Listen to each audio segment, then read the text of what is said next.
paz do Senhor para os irmãos. Eu quero, na tarde desse dia, cumprimentar a todos com a paz do Senhor Jesus Cristo e dar bem-vindos a todos que fazem parte, estão inscritos no canal, à luz da Bíblia, Daniel Silva. Já fizemos menção aí que fizemos essa alteração para ficar mais fácil a localização daqueles que desejam fazer uma busca em relação ao canal, tá? E nós estamos hoje na lição de número 7, nós estamos dando continuidade à lição desse trimestre, do quarto trimestre do ano de 2021. Nós estamos como tema do trimestre atual, o apóstolo Paulo, lição da vida e ministério do apóstolo dos gentios para a Igreja de Cristo.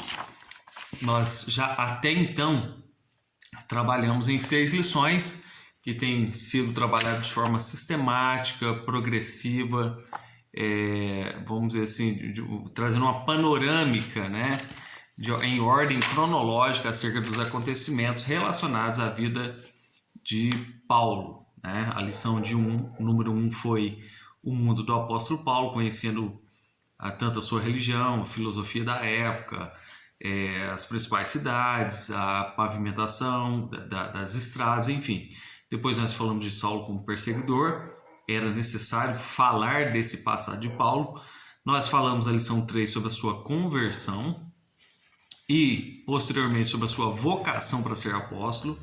E na lição 5 nós falamos sobre Jesus Cristo, esse crucificado, que foi a principal pregação de Paulo. E por fim, na lição passada, nós trabalhamos na lição de número 6, que falava que a ministração de Paulo era realizada mediante o poder de Deus e que é algo necessário para os dias atuais, para que realmente o poder do Evangelho seja manifesto às pessoas de uma forma completa. E por fim, hoje, nós vamos trabalhar na lição de número 7, que tem como título Paulo, o plantador de igrejas. Lição 7, Paulo, o plantador de igrejas. O textuário me diz: eu plantei, Apolo regou, mas Deus deu o crescimento. 1 Coríntios, capítulo 3, versículo de número 6. Verdade prática diz: a experiência com Cristo é o mais poderoso fator motivacional para plantar igrejas. A leitura bíblica em classe, ela está em 1 Coríntios capítulo 3 inicialmente, e depois em Atos 16, do 1 ao 5 e o verso 9 e o verso 10. Iniciando em 1 Coríntios capítulo 3, a partir do verso 6, que diz: eu plantei, Apolo regou, mas Deus deu o crescimento. Pelo que nem o que planta é alguma coisa, nem o que rega, mas Deus que dá o crescimento. Ora, o que planta e o que rega são um, mas cada um receberá o seu galardão segundo o seu trabalho. Porque nós somos cooperadores de Deus, vós sois lavoura de Deus e edifício de Deus. Atos 13. Na igreja que estava em Antioquia havia alguns profetas e doutores, a saber, Barnabé e Simeão, chamado Níger, e Lúcio Cirineu, chamado Níger, e Lúcio Cirineu e Manaém, que fora criado com Herodes o tetrarca, e Saulo. E servindo eles ao Senhor e jejuando, disse o Espírito Santo: apartai-me a Barnabé e a Saulo para a obra que os tenho chamado. Então, jejuando e orando, e pondo sobre eles as mãos, os despediram. Atos 16. E chegando a Derbe e Listra, e eis que estava ali um certo discípulo, por nome de Timóteo, filho de uma judia, que era crente, mas de pai grego, da qual dava um bom testemunho, e os irmãos que estavam em Listra, em Icônio. Paulo quis que este fosse com ele, e tomando-o, circuncidou-o, por causa dos judeus que estavam naqueles lugares, porque todos sabiam que seu pai era grego. E quando iam passando pelas cidades, lhes entregavam para serem observados os decretos que haviam sido estabelecidos pelos apóstolos e anciãos em Jerusalém. De sorte que as igrejas eram confirmadas na fé e cada dia cresciam em número. E Paulo teve de noite uma visão em que se apresentava um varão da Macedônia e lhe rogava, dizendo: passa Macedônia e ajuda-nos. E logo depois dessa visão, procuramos partir para a Macedônia, concluindo que o Senhor nos chamava para ali lhe anunciarmos o Evangelho. Feita a leitura bíblica em classe, nós vamos, como de costume, já iniciar na introdução e logo após leitura de tópicos e as suas explicações. A introdução diz: nesta lição estudaremos sobre o processo na plantação de igrejas que o apóstolo Paulo executou. Veremos que ele foi um desbravador da causa do mestre no mundo pagão e o seu ponto de partida do ministério foi a Antioquia, quando enviado para outras regiões do mundo onde o evangelho foi pregado. Também refletiremos sobre as características do plantador da igreja local frente aos desafios atuais. Tópico de número 1. Paulo, o desbravador sobre uma gloriosa obrigação. 1. Paulo, o desbravador. Paulo foi sem dúvida o grande desbravador da fé cristã no mundo gentílico. Ele dedicou a sua vida para proclamar o evangelho e cumprir a missão entre os pagãos. O apóstolo contribuiu grandiosamente na implantação de inúmeras igrejas e no crescimento da fé cristã. Não houve quem plantasse tantas igrejas em tão pouco tempo como o apóstolo dos gentios. Sua vida e ministério nos constrange a semear o evangelho e a plantar igrejas em lugares onde pessoas nunca ouviram falar do evangelho das boas novas de Cristo Jesus. Então, o primeiro ponto diz que Paulo era um desbravador, um conquistador, alguém que avançava na missão a qual Deus lhe havia dado.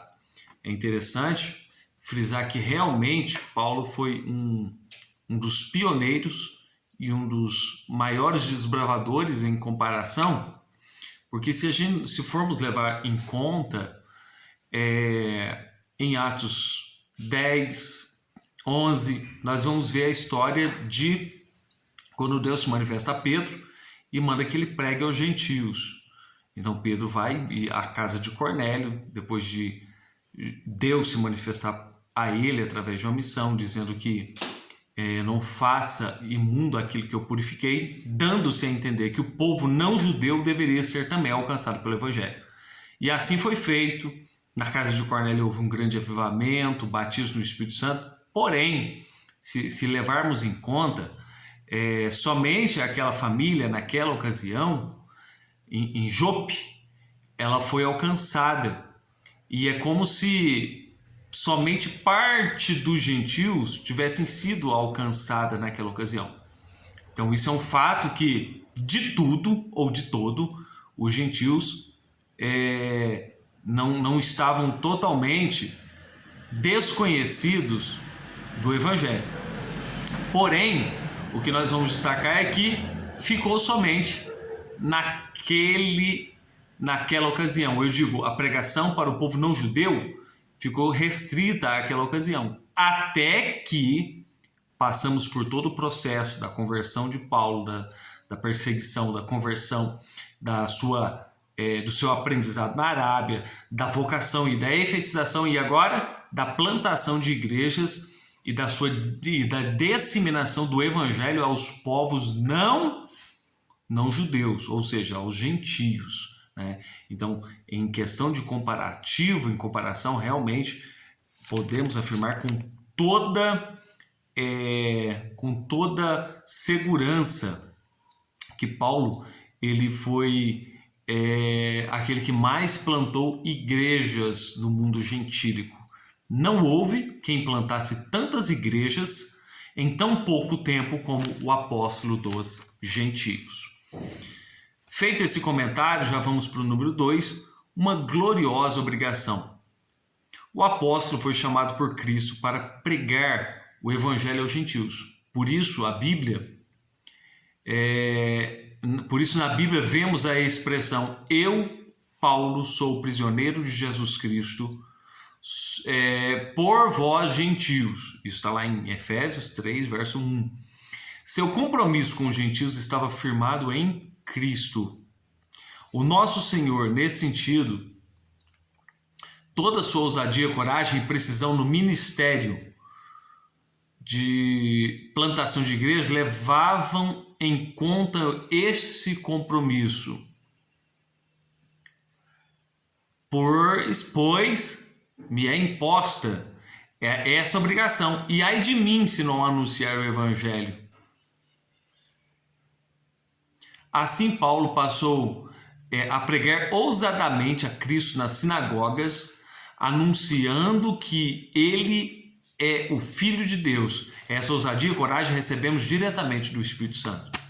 Então, o que o autor está passando aqui para nós, no número 2, é justamente que a determinação, a ousadia e o afinco e o compromisso da pregação aos gentios, antes de tudo, ela vinha de um compromisso de Paulo firmado com a vocação que foi dada pelo próprio Jesus. Então isso, e em partes, até está escrito aqui, uma gloriosa obrigação. É muito interessante o verso 16 do capítulo 9 de 1 Coríntios, que ele diz: pois me é imposta essa obrigação, e ai de mim se não anunciar o evangelho. Então não vamos tomar isso como negativo. Me é imposta uma obrigação, e ai de mim se não pregar o evangelho. Não significa que era uma obrigação como a gente vê no aspecto comum. Você é obrigado a fazer isso, você é constrangido a fazer isso. Era um tipo de obrigação que Paulo, como plantador e como pregador de igrejas, ele, de bom grado, ele recebeu essa responsabilidade. De bom grado, ele tinha satisfação, por mais dificuldades que ele passasse para pregar o evangelho, ele tinha como satisfação o cumprimento dessa obrigação. Então era um prazer para Paulo fazer esse trabalho tão importante. O número 3 vai dizer o seguinte: plantação de igreja, uma parceria. A plantação de igreja envolve um trabalho duplo, do homem e de Deus. Nós, seus servos, plantamos igrejas como sementes na terra.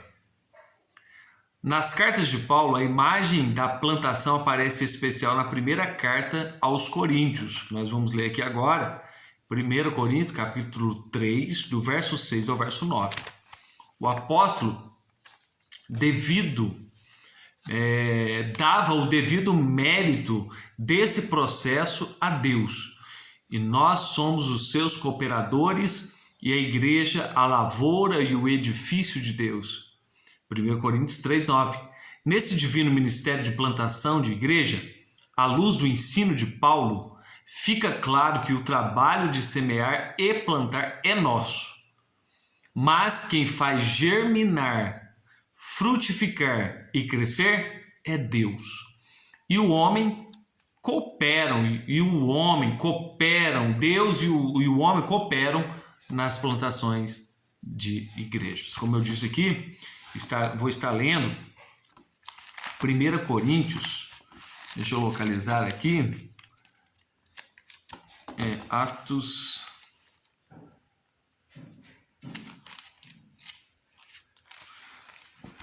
É o livro a primeira epístola do apóstolo Paulo aos Coríntios, capítulo de número 3, do verso 6 ao verso 9. Diz assim a palavra de Deus: porque nós, começando no 3, confirmando, o 6 ao 9. Eu plantei, Apolo regou. Então a gente já começa a aprender. Quem plantou? Paulo. Quem regou? Não foi Paulo, já foi outra pessoa.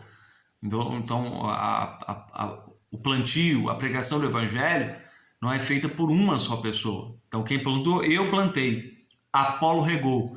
Agora, um planta, outro rega. É como se fosse alguém, o enviado, o apóstolo, fosse lá e pregasse, apresentasse Jesus à pessoa, o arrependimento de pecados. Viesse outra pessoa e regasse com o ensinamento, com o discipulado, com a orientação. Mas e dessas duas atitudes, dessas duas iniciativas, nasce uma terceira. E essa terceira não depende de homens, mas depende de Deus. Repito o verso e concluo esse pequeno comentário. Eu plantei, Paulo dizendo, Apolo regou, mas Deus deu o crescimento. Então é Deus em que faz germinar, brotar, dar resultados, dar frutos, desde que as duas primeiras partes, que são tarefas divididas entre as pessoas, sejam também cumpridas dentro do seu reino. E ele diz mais, pelo que nem o que planta é alguma coisa, nem o que rega. Então aqui, até mesmo ele precisava falar essa palavra àquela igreja, nem o que planta, nem o que rega é alguma coisa. Então eles tiram de si o mérito ou o merecimento de algum resultado. Eles dizem, nem o que planta, nem o que rega são alguma coisa. Mas a quem eles dão o mérito, a glória, a honra por algo conquistado, mas Deus que dá o crescimento. O verso 8 diz, ora, o que planta e o que rega são um, mas cada um receberá o seu galardão segundo o seu trabalho. Nós somos cooperadores de Deus, vós sois lavoura de Deus e edifício de Deus. Então, ele fala de um trabalho de cooperação. A analogia que eu quero fazer aqui de forma rápida é como se fosse um determinado setor, que cada um desse determinado setor fizesse a sua parte, a sua parcela e dependesse de uma terceira pessoa, no caso Deus, de uma terceira pessoa, a analogia aqui é justamente essa, que fizesse acontecer o resultado. Então é só para a gente entender em forma de analogia o sentimento que Paulo está dizendo aqui. E ainda mais reforço, por mais que façamos, seja plantar ou seja regar, por mais que os resultados apareçam, nosso coração tem que se manter humilde na presença de Deus, sabendo que todo resultado, tudo aquilo que for positivo no reino é uma conquista, é a efetivação dada pelo próprio Deus naquilo que somos chamados para fazer. Continuando ainda, fechando aqui o tópico de número 1, nós vamos ler aqui a síntese, na qual vai dizer: o apóstolo Paulo foi um desbravador de Cristo sob uma gloriosa obrigação. Lembrando por que é gloriosa essa obrigação? Porque nem aos anjos foi dado o dever ou o direito de pregar o evangelho. Nós podemos, seja como pregadores, ou como plantadores de igreja, ou como líderes, ou como pastores, ou como pessoas dentro do reino de Deus, nós podemos dizer assim que por mais desafios que tenhamos, é maravilhoso saber de que os anjos disputavam até mesmo esse direito de pregar o evangelho, mas foi nos dado a nós, e por isso é que nós chamamos de uma gloriosa obrigação. Partindo para o tópico de número 2, no qual vai dizer: Antioquia, o ponto de partida para o crescimento da igreja. Uma igreja missionária. A igreja em Antioquia era rica em líderes. Isso nós vamos ver em Atos 13, do 1 ao 3, pois nela havia profetas e doutores, a saber, Barnabé, Simeão, cognominado Níger, Lúcio de Cirene e ainda Manaém, companheiro de infância do tetrarca Herodes, e Saulo. Ali foi o ponto de partida de Paulo para a extraordinária obra de plantar igrejas entre os gentios. Juntamente com Barnabé, sob jejum e oração e imposição das mãos, ele foi enviado ao vasto campo do mundo gentílico para pregar o evangelho e plantar igrejas.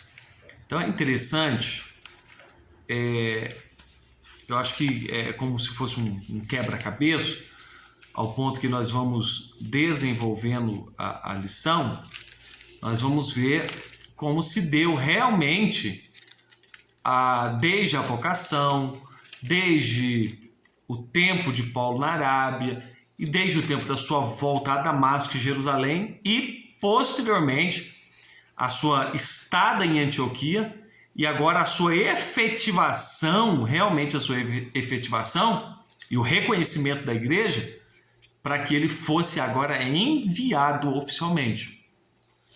Se a gente for prestar atenção também na leitura que a gente fez, lá em Atos 13, da lista de homens de Deus, de pessoas que tinham ministério dentro da igreja de Antioquia, se você prestar bastante atenção, o Saulo, que ainda não era Paulo, né? Ele tinha duplo nome, ele é o último da lista. Isso nos leva a entender como é a chamada de Deus e como é a grandiosidade da chamada de Deus. Haviam outros líderes também que tinham sua importância. Então, o nosso trabalho no reino de Deus, ele tem grande importância. E essa importância não concentra só em nós. Ela se concentra, ela é distribuída em mais pessoas que também Deus deu capacidades. E qual que é o segredo? É trabalhar juntos. Porque cada um tem algo ou uma ferramenta que pode contribuir para o bom andamento da obra de Deus. Diz assim, Atos 13. Na igreja que estava em Antioquia, havia alguns profetas e doutores, a saber, Barnabé e Simeão, chamado Níger, e Lúcio Cirineu, e Manaém, que foram criados com Herodes o tetrarca e Saulo. E, servindo eles ao Senhor e jejuando, disse o Espírito Santo. Então o ambiente era de serviço, de servidão a Deus, de consagração a Deus através do jejum. Então serviço, consagração, oração. E assim o Espírito Santo disse. Então quando há um ambiente de serviço, quando há um ambiente de consagração, de oração, de jejum, o Espírito de Deus, ele fica à vontade para se manifestar e falar no meio da sua igreja. Disse o Espírito Santo: apartai-me a Barnabé e a Saulo para a obra que os tenho chamado. Então, jejuando e orando e pondo sobre eles as mãos, os despediram. Então, repetindo, serviço, consagração, oração, manifestação da voz do Espírito, que é o Espírito de Deus, que capacita, que vocaciona, que chama, vocaciona e chama, e a autenticação dessa vocação sendo reconhecida pela igreja. Porque os líderes, depois que eles oraram, houve o mover de Deus, houve o apontamento de Deus, eles vieram e puseram as mãos sobre Paulo e Barnabé, tendo isso como uma notificação, uma autenticação da chamada desses homens. Então a igreja reconheceu que realmente Deus falou, Deus vocacionou, e também o trabalho desses homens, o trabalho missionário desses homens, o comportamento, o conhecimento, é que diziam também e confirmavam cada vez mais que tinham realmente sido chamados por Deus. Vamos para o número 2, no qual diz: a primeira viagem missionária. Paulo e Barnabé pregaram em Chipre, isso está no verso 4 do capítulo 13 ainda, que diz: e assim estes, enviados pelo Espírito Santo, desceram a Seleucia e dali navegaram para Chipre. Nesse lugar, o apóstolo desmascarou o feiticeiro Elimas, o encantador, e ganhou o procônsul para Cristo. Mais adiante pregou na sinagoga de Antioquia da Pisídia, onde os judeus lhe fizeram oposição. E ao mesmo tempo os gentios alegraram-se, creram, e o Espírito Santo se fez presente ali. E o mesmo aconteceu em Icônia e Listra e Derbe. Isso já vai estar no capítulo 14, do verso 1 ao verso 28. Ora, o trabalho de evangelização e implantação de igrejas há muitos desafios. Uns recebem a palavra, outros a rejeitam, outros ainda zombam. O trabalho da implantação da igreja não é fácil, mas o Espírito Santo opera, fala aos corações e dá o crescimento à obra de Deus. É bom frisar que assim que partiram, receberam a oração, todo aquele processo que nós já narramos aqui, eles foram para Chipre.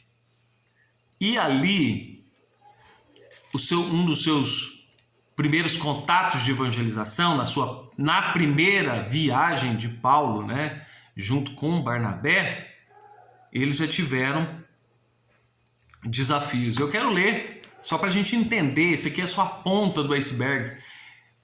É só um pedacinho daquilo que eles passaram em relação ao desafio à implantação das igrejas. Então isso a gente já começa a aprender a importância de realmente discernir o chamado de Deus em comparação a forjar um chamado de Deus. Porque existem pessoas, infelizmente, que dizem ser chamadas por Deus e se autotitulam alguma coisa, missionário, pastor, enfim. Mas não é assim que funciona. Porque se não houver uma vocação, quando vierem os desafios, pode ser que se encara de uma forma, de qualquer forma. Já que a vocação não é original, então a dedicação ao ministério também não vai ser original. Nós vamos narrar aqui, lendo e explicando ao mesmo tempo, os primeiros desafios de Paulo em Chipre. Diz assim: e chegados a Salamina, anunciavam a palavra de Deus nas sinagogas dos judeus, e tinha também João como cooperador. E havendo atravessado a ilha até Pafos, acharam um certo judeu mágico, falso profeta Barjesus, o qual estava com o procônsul Sérgio Paulo, varão prudente. Este, chamando a si Barnabé e Saulo, procurava muito ouvir a palavra de Deus. Então o procônsul, ele se interessou em ouvir essa nova doutrina acerca de Jesus o ressurreto, e de Jesus que através dele era perdoado pecados. Aí aparece também, em oposição, no momento da ministração da palavra, um certo mágico por nome de Elimas, chamado Barjesus, tinha essa duplicidade de nome. Mas resistia-se Elimas, o mesmo, né? O encantador, porque assim se interpreta o seu nome, procurando apartar da fé o procônsul. Ou seja, Paulo e Barnabé pregando para o procônsul, Sérgio Paulo, e o Elimas atravessando no caminho de forma maligna, tentando tirar a fé do coração do procônsul. Aqui entra uma face de Deus que muitos não conhecem. Todavia Saulo, que também se chama Paulo, cheio do Espírito Santo e fixando os olhos nele, disse: ó filho do diabo, cheio de todo engano, de toda malícia, inimigo de toda justiça, não cessarás de perturbar os retos caminhos do Senhor? Se nós percebermos aqui, Paulo, com ousadia e cheio do Espírito de Deus, ele foi radical e agiu conforme a necessidade naquela ocasião. Então, quando é necessário, o Espírito de Deus, ele se contrapõe aos inimigos da obra de Deus, sim. E naquele instante, o que aconteceu? Eis aí, pois, agora contra ti a mão do Senhor, e ficará cego. Vem sem ver o sol por algum tempo. No mesmo instante, a escuridão e as trevas caíram sobre ele e, andando à roda, buscavam a quem o guiasse pela mão. Então, naquele instante, aquele mágico que procurava, aquele homem que procurava, que zombava, que atrapalhava a obra de Deus que estava sendo executada através de Paulo e de Barnabé, ele fica cego imediatamente. Paulo disse que por algum tempo ele ficaria assim, e agora ele tem que ser guiado pelas mãos. E após isso, o sucesso da pregação de Paulo acontece. Então o procônsul, vendo o que havia acontecido, creu, maravilhado na doutrina do Senhor. Então, aquele homem foi alcançado pelo poder de Deus, mesmo que o Espírito de Deus teve que agir de uma forma radical, que muitas pessoas pensam que Deus não age de forma vingativa, muitas vezes interferindo na sua obra. Por quê? Porque a obra de Deus precisava ser realizada. Alguém estava tentando atrapalhar a obra de Deus. E se a obra de Deus, ela permanecerá. Entendemos aí, eu quis frisar esse bloco aí e quis ler para que os irmãos entendam a vocação, a chamada e os primeiros desafios já no ministério de Paulo, assim quando ele é enviado em sua primeira viagem missionária, em destaque em Chipre. Nós já vamos ler aqui a sua primeira viagem missionária, nós lemos. Agora nós vamos já falar um pouco sobre a segunda viagem missionária. Depois do concílio de Jerusalém, que está lá em Atos 15, Paulo visitou as igrejas plantadas e a partir das regiões do Oriente para o Ocidente, envolvendo a Ásia e a Europa. De fato, nessa segunda viagem, houve uma mudança de rumo sob a direção do Espírito, quando ele teve a visão de um macedônio que dizia: passa a Macedônia e ajuda-nos. Essa referência está em Atos 16, 9. Então inicia-se a segunda viagem missionária e no meio dessa viagem missionária, Paulo tem uma visão de que alguém o chama para passar a Macedônia e ir até eles. Paulo empreendeu uma viagem que incluía, aí nessa segunda viagem missionária, as cidades que ele passou: Derbe, Listra, Troas, Filipos, Tessalônica, Bereia, Atenas, Corinto e Éfeso. Outras cidades foram alcançadas pelo ímpeto evangelístico do apóstolo,